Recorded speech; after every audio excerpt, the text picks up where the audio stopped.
benchforwhopperoyet.com. We're looking at how to create a cool little piston thing. Here is my new house renovations, and the thing about my house is there's living spaces upstairs, but all the storage is kept downstairs. So how do you get down there? You push this little button here, you watch the floor, and the whole thing opens up into this underground lair. It's very, very cool, and you can walk down this staircase. No jumping required. You can walk just as easily straight up and hit the button to close it, and you'll see it closes nice and quickly here, and there's no signs whatsoever that it was here. So we'll jump over into creative mode so it's a bit easier to see what we're doing and show you how it's actually all put together. We're here in creative mode, and we're going to have a quick look at some of the theory behind redstone and pistons. What we've got here is redstone wire going into a block, into a torch. We also got it going into 2 repeaters, that's also going into the block.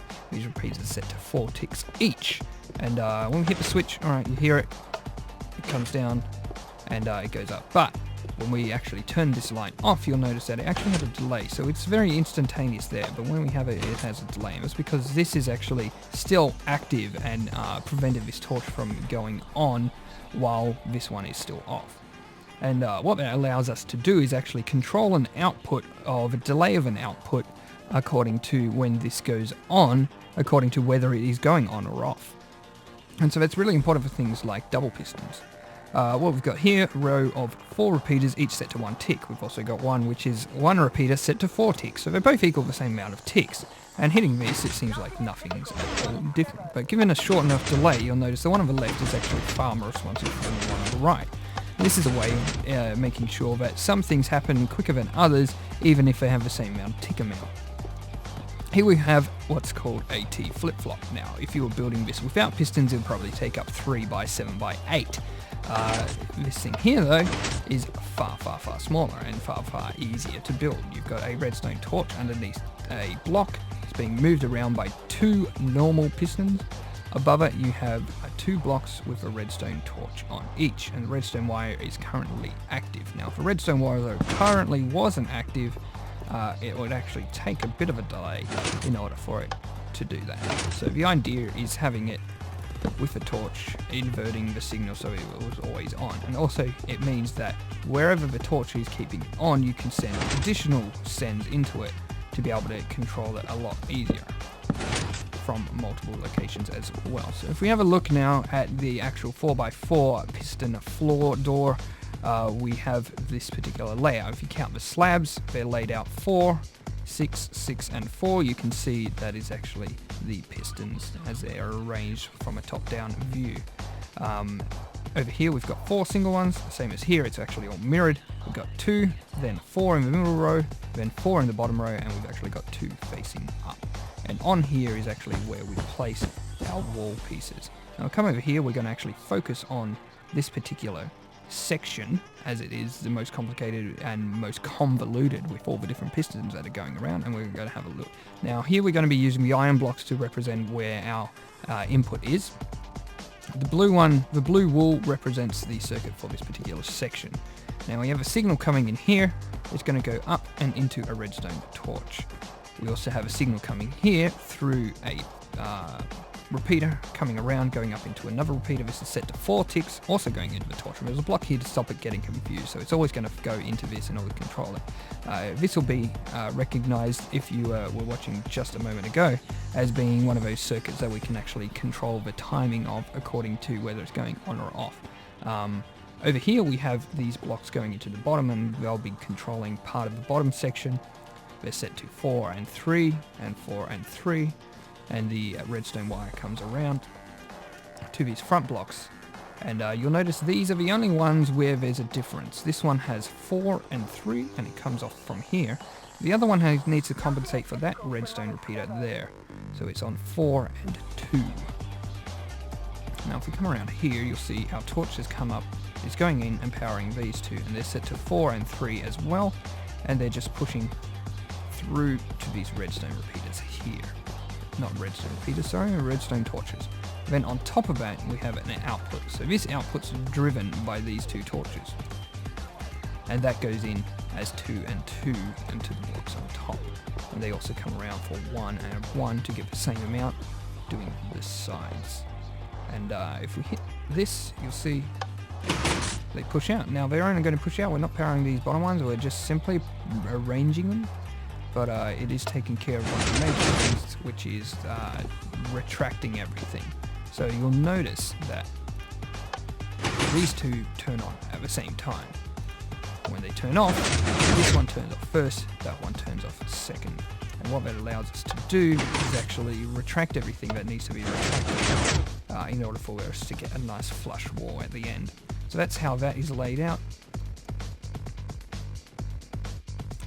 So we come over here, we're going to be adding these blue sections now, and what they're going to be doing is actually controlling these two pistons that get pushed out all the way over here.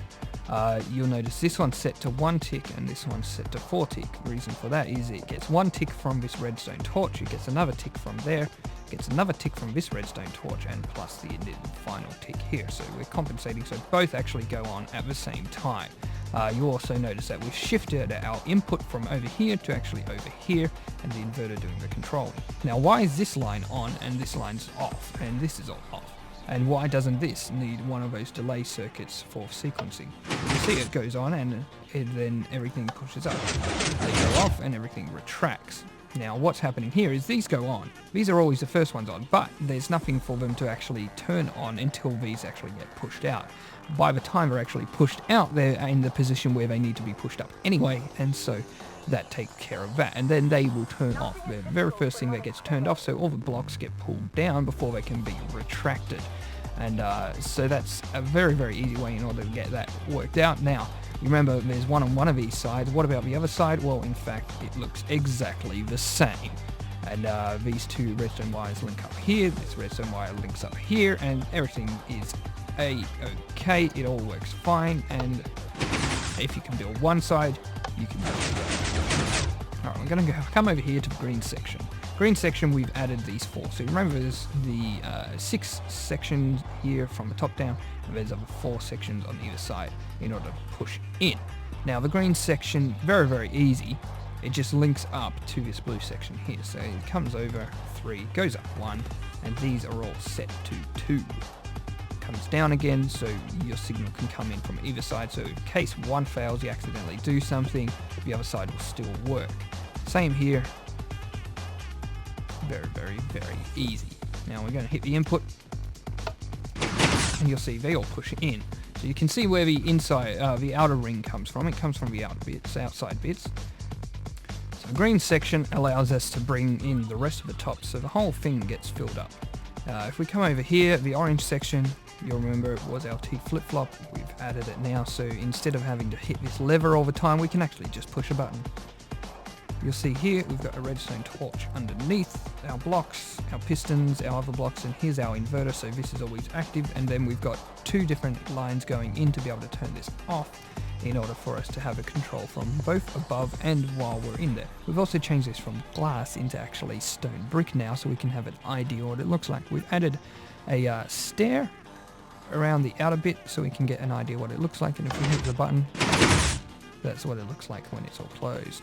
The other thing we have added is there's a redstone repeater here, and also there's this nice little pushy sticky piston with part of the stair on it.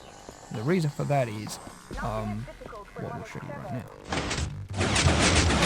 It's all well and good having a big hole, but how do you get into it? Well, we've added a staircase here on top of this block here, and what we then can do is add 2 half slabs. It's important to have these half slabs because the half slabs won't transfer signals. Put it like that. There, and now I can walk up and easily get down, and you can continue this staircase around if you wish, or it can just lead to a ladder, whatever is easiest for you, or whatever you really want to do with it. But if you push it, you'll see, alright, it closes up very, very quickly, but it also now, with this configuration, and you'll see with these cyan blocks, we've just added or rerouted this redstone just around so we can go into this other redstone repeater, and it's set to 2, the same as everything else. And that will push forward to hide the staircasey bit so we can actually go in. You'll notice it's coming out from here, it's coming out from here, it's coming out from here, and it's coming out from here. and we're having no issues with it closing up, even considering the fact that I've got this staircase going up. And this staircase also means that I can get all the way out without having to jump once, which is some of the issues that you can find with a number of these sort of piston doors which actually go down. Is alright, this is all well and good, but I'm stuck, I need to be able to jump. No, it's all nice and smooth, I can walk down, I can go back up. Very, very easy to build, very, very cool. And that's it. And it's also quite compact. So that is how to build a 4x4 floor door little piston thing. If you want to see anything else, check out whopperyeah.com, forums, server features, all that there. My name is Bench, and until next time, bye for now.